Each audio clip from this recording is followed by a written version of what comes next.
Hey folks, Big Deano here again. This time bringing you a review of the SDCC 2011 exclusive Son Goku Special Colour Edition.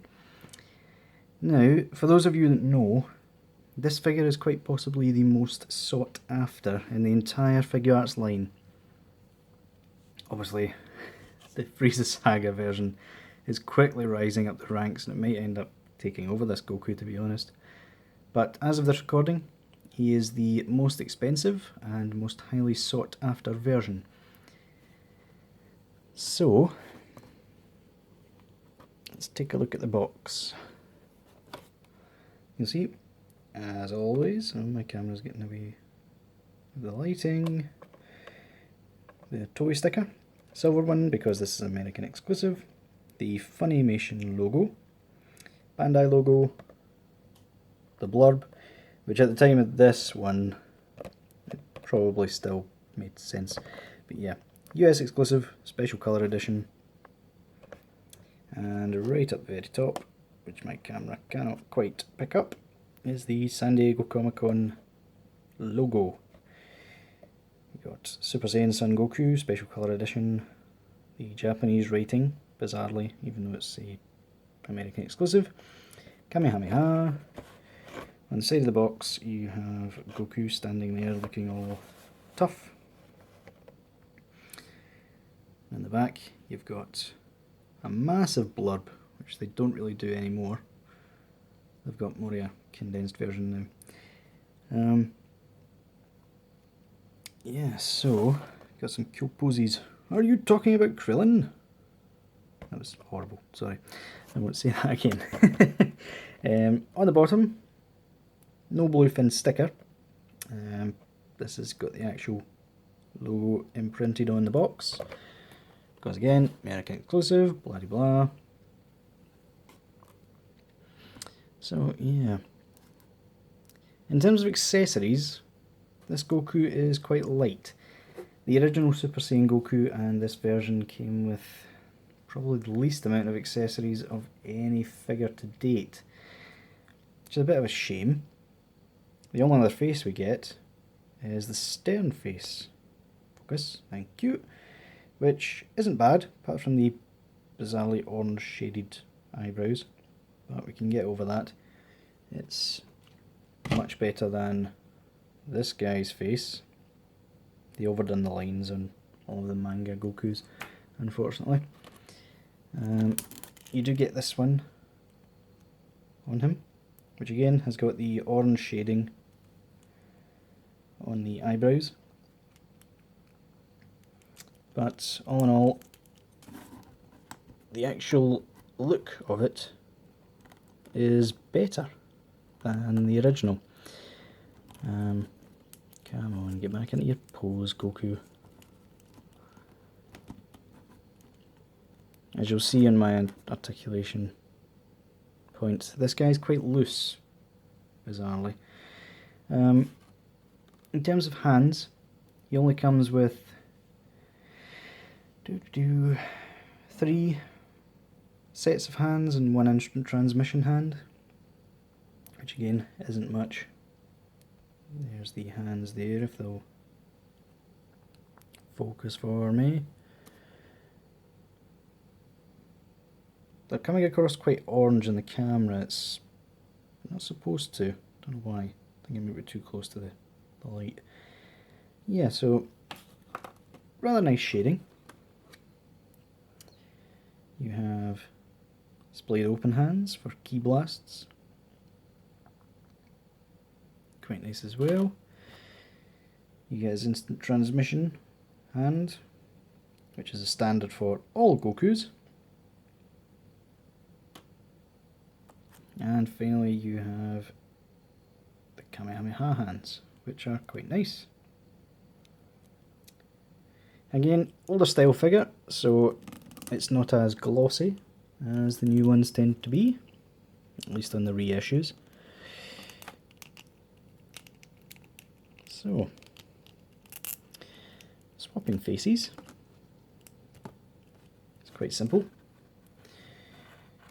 You have 2 pegs and, well, 2 peg holes and a peg on the hair, 2 pegs and a peg hole on the hand. Get out of the way. There's a fly in the room. I can never get these reviews perfect. Something always happens and does my head in. So yeah, swapping out the faces. It's quite simple. There we go, and you put it back on. Simple as that. In terms of hands, they come off really nicely on this version of Goku, which is a good and bad thing, because as I said before, he is quite loose. Oh, I put the wrong hand on him there. There we go. Right, so in terms of articulation, he has the same as every other Goku body, because he's on the same one. As you will see, the neck peg on mine is loose as well.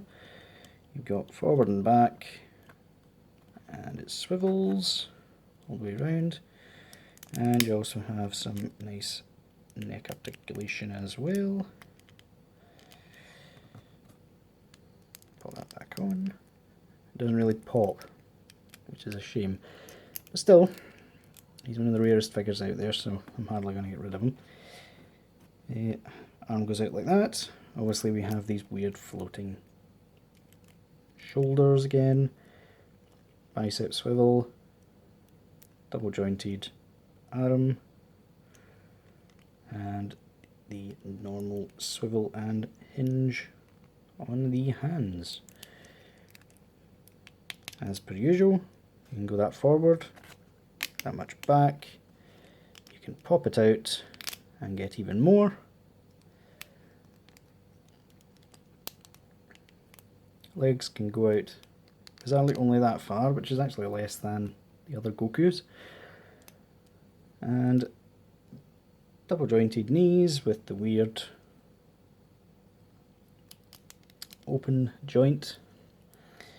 You have double ball jointed feet, which again is more limited on this figure than the rest of them that I have, which is bizarre. And toe articulation, again slightly more limited. Now, as you can see, his leg is quite loose, and so is his waist, as is his neck. I've actually had to dab a little bit of super glue on the peg just so it'll stay on.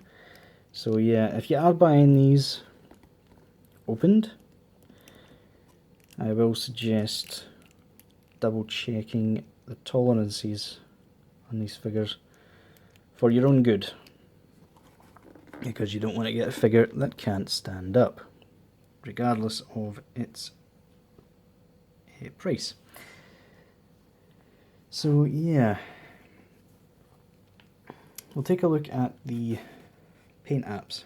As you can see, this figure was the first one that they tried the orange shading on, and they did go a little bit overboard. Mine's isn't as bad as some tended to be. Some of them ended up looking like candy corn, which is a bit bad. He's got the orange in the middle, fading out to yellow, and then finally to white at the tips. You've got some nice shading. You got the shading really well on the skin. He has purple on his armbands, or wristbands, sorry, and the waist. That is not a mistake.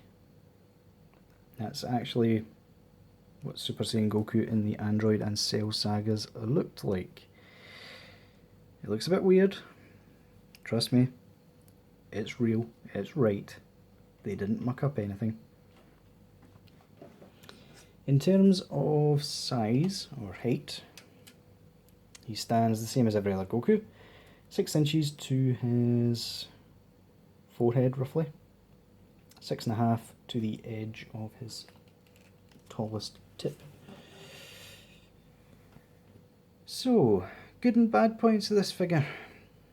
Well, good points, it's the most accurate version of Goku that in Super Saiyan form that we'll probably ever get, if I'm completely honest with you folks. I mean, so amazingly accurate actually that I'm amazed they didn't go that way to begin with, I suppose. I don't know why they didn't, because now they've limited themselves to manga only non-releases. But yeah, bad points, obviously that damn Goku mould. For some bizarre reason on mine, I don't know if it's a wide issue. I have had this thing since SDCC 2011. That's how long I've been collecting these things. But he's getting quite loose in a lot of places. So much so that it's actually weird, because I got this guy before I got him, and he's still really tight jointed. I don't know why. Maybe it's the kind of plastic that they used on this Goku, or maybe I just got a bad one. Who knows? Who really cares? Hey, I've got an SDCC Goku. Yeah, in terms of comparisons, don't know why I took Manga Goku away. You can see quite clearly the colour difference.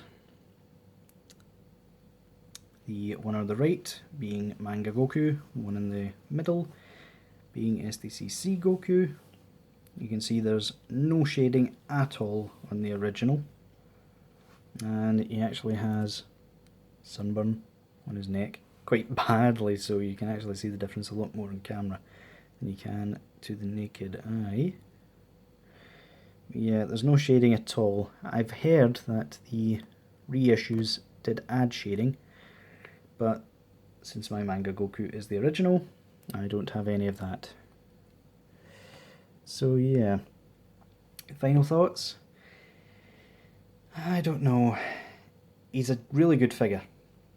Is he worth the appalling price that he's going for? Definitely not.